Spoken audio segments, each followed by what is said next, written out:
السلام علیکم، میرا نام ڈاکٹر ناصر ہے۔ آج ہم ڈاکٹر الیاس صاحب سے یونیک سے ٹاپک کے اوپر ڈسکس کریں گے۔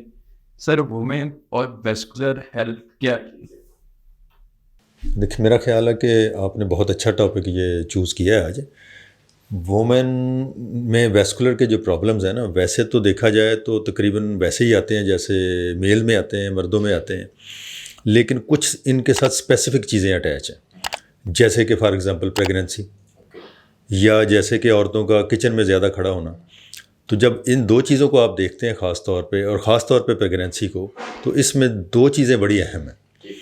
ایک ان کا ویریکوز وینز کا پرابلم۔ ویریکوز وینز وہ ہوتی ہیں جو ٹانگوں میں خون کی نالیاں، بلڈ جو ہے وہ پاؤں سے دل کی طرف لے کے جاتی ہیں، اور یہ بعض اوقات ایب نارمل جب ہو جاتی ہیں، ان پہ پریشر زیادہ پڑتا ہے تو یہ پھولنا شروع ہو جاتی ہیں۔ ان کو ویریکوز وینز کہتے ہیں۔ تو پریگننسی میں چونکہ وینز پہ پریشر بہت زیادہ ہوتا ہے، جس کی دو بڑی وجوہات ہوتی ہیں۔ ایک بچہ دانی میں جو بچے کا پریشر ہے وہ وینز پہ پڑتا ہے، اور دوسرا کچھ ہارمونز ایسے ریلیز ہوتے ہیں جس سے وینز کی جو والز ہیں وہ تھوڑی ویک ہو جاتی ہیں اور ریلیکس ہو جاتی ہیں، اور بلڈ سارا جو ہے وہ ٹانگوں میں پول ڈاؤن کر جاتا ہے۔ اب ان وجوہات سے وینز کے پھولنے کا اور ایب نارمل ہونے کا ایک پروسیس شروع ہو جاتا ہے۔ تو چونکہ ہمارے ملک میں پریگننسیز کافی زیادہ ہوتی ہیں، تو جتنی زیادہ پریگننسیز ہوں گی، فیمیل میں وینز کے بننے کا چانسز اتنا ہی زیادہ ہو جائے گا۔ ایک تو یہ ہو گیا۔ دوسرا جو اس سے بھی زیادہ سیریس پرابلم پریگننسی میں ہوتا ہے، اس کو کہتے ہیں ڈیپ وین تھرومبوسس، یعنی جو ڈیپ وینز ہیں، جو پٹھوں کے اندر وینز ہیں، ٹانگوں کے پٹھوں کے اندر، ان میں کلاٹ بننے کا چانسز بن جاتے ہیں۔ اب یہ جو ویریکوز وینز ہیں، اس کی تو ٹریٹمنٹ پریگننسی کے بعد بھی ہو سکتی ہے، لیکن جو تھرومبوسس ہوتا ہے، یا جس کو ڈی وی ٹی بولتے ہیں، وہ ایک ارجنٹ سچویشن کریٹ ہو جاتی ہے اور وہ سیریس ہوتی ہے۔ اس کو پھر فوری طور پہ تشخیص کرنا اور اس کی ٹریٹمنٹ کرنا بہت ضروری ہو جاتا ہے۔ تو یہ دو جو چیزیں ہیں بہت امپورٹنٹ ہیں، اس کا خواتین کو پتہ ہونا چاہیے تاکہ وہ اس حساب سے اس کی پریونشن کر سکیں، اور اگر ہو جائے تو پھر اس کی ٹریٹمنٹ ہو سکے۔ تو سر، یہ پریگنینسی میں یہ کتنی کامن ہے، یہ دونوں بیماری جیسے آپ نے؟ ویریکوز وینز تو بہت کامن ہے۔ یہ تو ہر سمجھ لیں دوسری تیسری خاتون کو ٹانگوں پہ بلو قسم کی وینز اپیئر ہونی شروع ہو جاتی ہیں۔ بعض میں یہ معمولی ہوتی ہیں، اور پریگننسی جو ہی ختم ہوتی ہے تو یہ دوبارہ نارمل ہو جاتی ہیں۔ بعد میں یہ کافی سگنیفیکنٹ ہوتی ہیں، کافی زیادہ ہوتی ہیں، اور پریگننسی کے بعد بھی نارملائز نہیں ہوتی، اور جب دوسری پریگننسی ہوتی ہے تو پھر اس سے بھی زیادہ بڑھ جاتی ہیں، اور تیسری میں اس سے بھی زیادہ بڑھ جاتی ہیں۔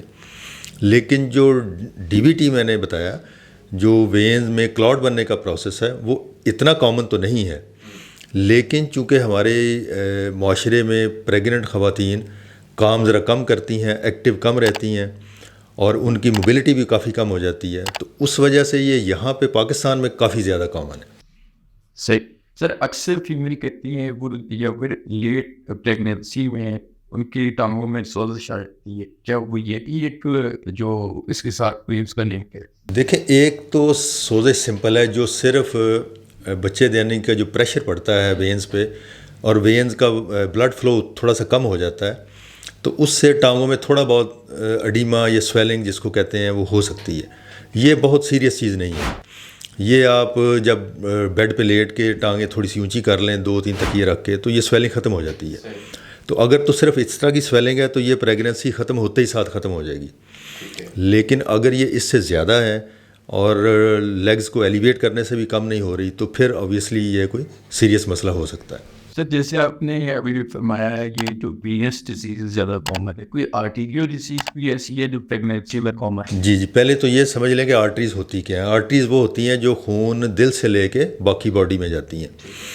تو خواتین میں ایک آرٹری جو مردوں میں بھی ہوتی ہے، اس کو کہتے ہیں سپلینک آرٹری، یعنی کہ جو تلی کی جو خون کی نالی ہے، وہ پریگننسی میں بعض اوقات پھول جاتی ہے، اور اتنی پھول جاتی ہے کہ وہ غبارے کی طرح بن جاتی ہے، اور اس میں پھر رپچر ہونے کا چانسز ہوتے ہیں۔ اور بعض اوقات خواتین کو جب یہ مسئلہ ہوتا ہے تو یہ ڈائگنوز نہیں ہوتا، کیونکہ اس کی پین کوئی نہیں ہوتی، اور یہ جب رپچر کرتا ہے، اس کی بلیڈنگ پوری باڈی میں پھیلتی ہے، ایبڈومن میں پھیلتی ہے، تو پھر یہ اس کی تشخیص ہوتی ہے، پھر یہ ایک ایمرجنسی سچویشن ہے، اور بہت سی خواتین کی اس میں جان بھی چلی جاتی ہے۔ اور اس لیے اگر پیٹ میں درد ہو کوئی پریگننسی کے دوران کسی بھی خاتون کو تو اس کا ڈیٹیل میں چیک اپ اور اس کا الٹرا ساؤنڈ کروانا بڑا ضروری ہے. سر جو آپ نے ابھی ڈیزیز بتائی ہیں پریگنینسی میں زیادہ کامن کی گئی، اس میں اگر کسی کو یہ تشخیص ہو جائے اس کو ڈی وی ٹی ہے یا ویریکوز بھی، اس میں یہ تو نہیں ہے خدا نہ خواستہ اس کو پریگنینسی کی طرف جانا پڑتا ہے یا یہ ٹی ڈی بڑھے؟ پہلی تو یہ بات ہے کہ ان دونوں میں سے جو وینس کی میں نے پرابلم بتائی ہیں اس میں سے کسی میں ٹرمینیشن کی ضرورت تقریباً نہیں ہوتی. جو ویریکوز وینز ہیں وہ تو اس میں کوئی ٹریٹمنٹ نہیں کرتے آپریشن اس کے پریگننسی کے دوران. اس میں صرف آپ کی تھوڑی احتیاط کرنی ہوتی ہے، اپنی لائف سٹائل میں تھوڑی چینجز کرنی ہے، اور کچھ اسٹاکنگ ہوتی ہیں ٹائٹ قسم کی جو ٹانگوں میں پہنی جا سکتی ہیں پریگننسی کے دوران. اور جو ہی پریگننسی ختم ہو اس کے بعد اس کی پھر ڈیٹیل میں اسیسمنٹ ہونی چاہیے اور اس کے مطابق اس کی ٹریٹمنٹ ہونی چاہیے. جو ڈی بی ٹی کا معاملہ ہے، جو وینوں میں کلاٹ بننے کا معاملہ ہے، وہ چونکہ ایک سیریس پرابلم ہے تو اس کی ٹریٹمنٹ بہت ضروری ہے، اور عام طور پہ یہ ٹریٹمنٹ بھی میڈیکیشن کے ساتھ ہوتی ہے. اس میں بھی آپریشن وغیرہ کی ضرورت یوزلی نہیں ہوتی. سر اگر پیشنٹ ہے فیمیل ہے، اس کو پریگنینسی میں فرسٹ ٹائم اس کو ڈی وی ٹی ہو گیا، اب وہ سیکنڈ ٹائم کنسیو کر لیتی ہے، تو کیا اس کو کیا پریکاشنس کرنی چاہیے، کیا کرنا؟ یہ بہت ہی اہم سوال ہے. اس میں سیکنڈ پریگننسی تو بعد کی بات ہے. جب ایک دفعہ پریگننسی میں ڈی وی ٹی ہو جائے تو اس کا ضروری ہے کہ آپ اپنے ویسکولر سرجن سے اس کی ڈیٹیل میں اسیسمنٹ کرائیں، اپنے رسک فیکٹر آئیڈینٹیفائی کریں، اور پھر دیکھیں کہ آپ کے لیے سیکنڈ پریگننسی کرنا مناسب بھی ہے کہ نہیں. کیونکہ جب ایک دفعہ پریگننسی میں ڈی وی ٹی ہو گیا ہے تو اس کا یہ مطلب ہے کہ اب وہ پیشنٹ ہائی رسک ہے دوبارہ ڈی وی ٹی ہونے کے لیے جب بھی پریگننسی ہوگی. تو اگر بہتر تو یہ ہے کہ آپ اپنے ڈاکٹر سے ڈسکشن کیے بغیر سیکنڈ پریگننسی نہ کریں، اور اگر پریگننسی ہو گئی ہے تو پھر کچھ خون پتلا کرنے والی دوائیاں اور کچھ اور پریکاشنز آپ کو وہ پوری پریگننسی کے دوران لینی ہے. تو اس کے لیے ضروری ہے کہ آپ ڈیٹیل میں اپنے ڈاکٹر سے اس کی ڈسکشن کریں اور اس کو پھر فالو کریں. سر اس کے علاوہ کوئی اور بھی بیماریاں ایسی ہیں جو فیمیل میں ہو سکتی ہیں؟ کچھ بیماریاں ایسی ہیں جن کو میڈیکل لینگویج میں ویسکولائٹس کہتے ہیں، یعنی کہ خون کی نالیوں کی سوزش.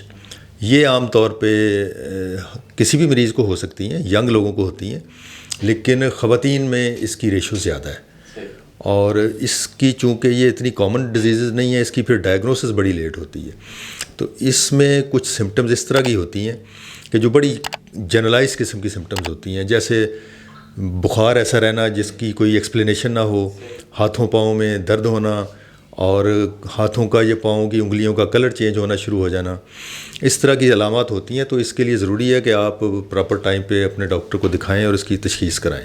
اس کے علاوہ ایک اور چیز جو میں یہاں پوائنٹ آؤٹ کرنا چاہتا ہوں کہ خواتین کو جو پریگننسی کو روکنے کے لیے یا پریگننسی سے بچنے کے لیے کچھ میڈیکیشن یوز کروائی جاتی ہیں، ان کے بارے میں ان کو پتہ ہونا بہت ضروری ہے، کہ جس کو آپ کانٹراسیپٹو پلز کہتے ہیں، او سی پیز کے نام سے بھی ان کو بولا جاتا ہے.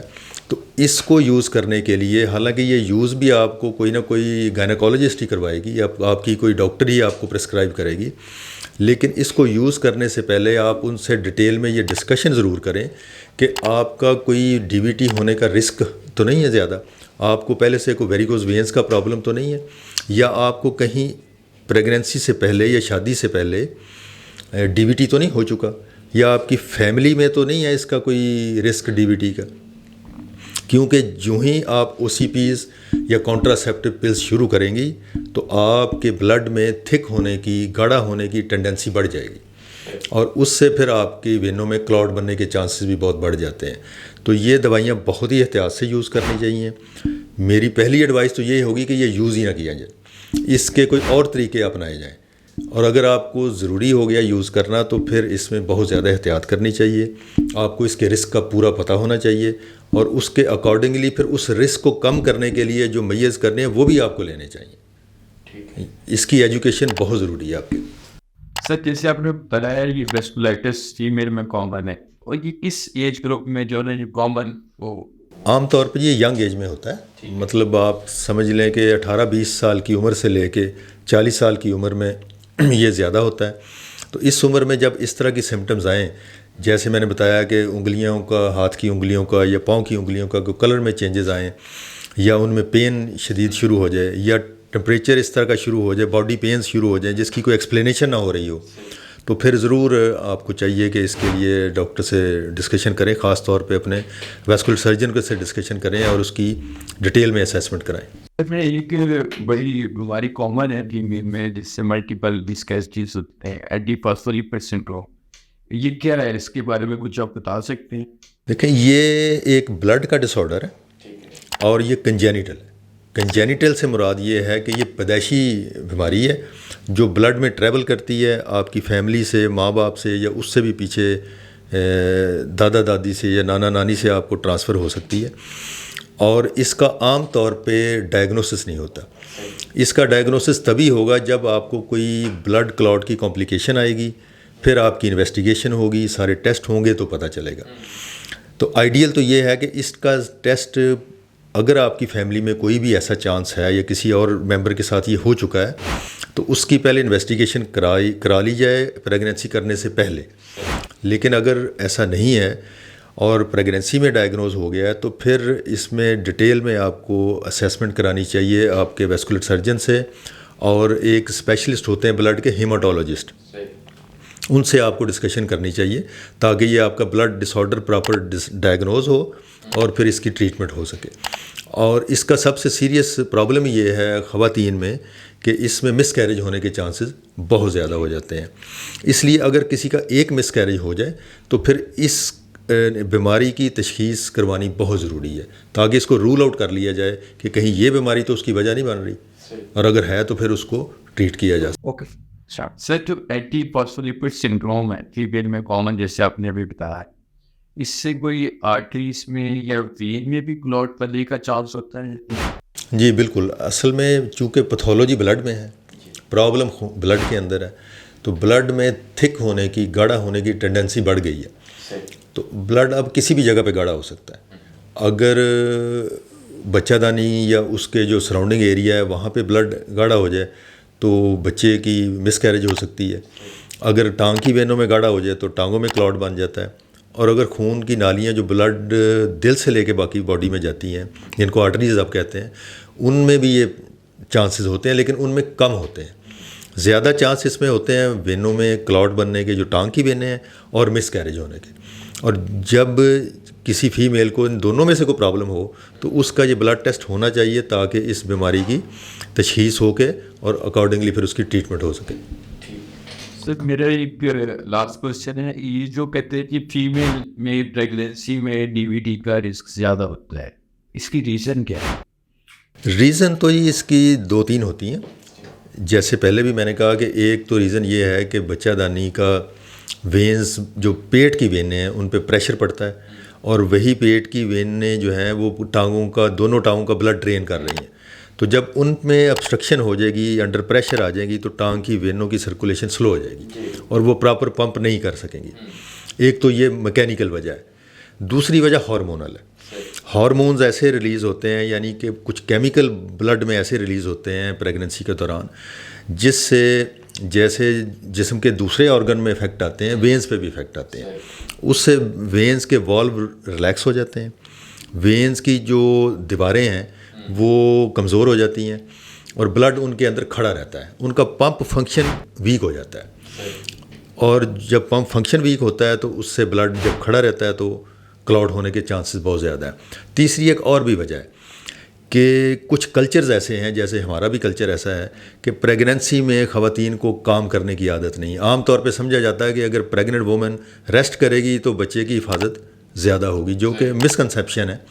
تو جب زیادہ اوور ریسٹ کیا جاتا ہے تو اس سے بھی ڈی وی ٹی بننے کا بہت زیادہ چانس ہے۔ تو اس لیے میری تجویز تو یہ ہے کہ جب پریگننسی ہو تو کسی خاتون کو، انلیس کہ ڈاکٹر نے ایڈوائز کیا ہو ریسٹ، ادروائز ریسٹ کرنے کی کوئی ضرورت نہیں ہوتی، اپنے سارے زندگی کے نارمل کام کیے جا سکتے ہیں۔ سر تو اکثر پیشنٹ آ کے کہتے ہیں کہ پریگنینسی تو لوگ تو کنسیو کر رہے ہیں، صدیوں سے کر رہے ہیں، یہ ہمارے ساتھ ہی کیوں نہیں بیٹھی؟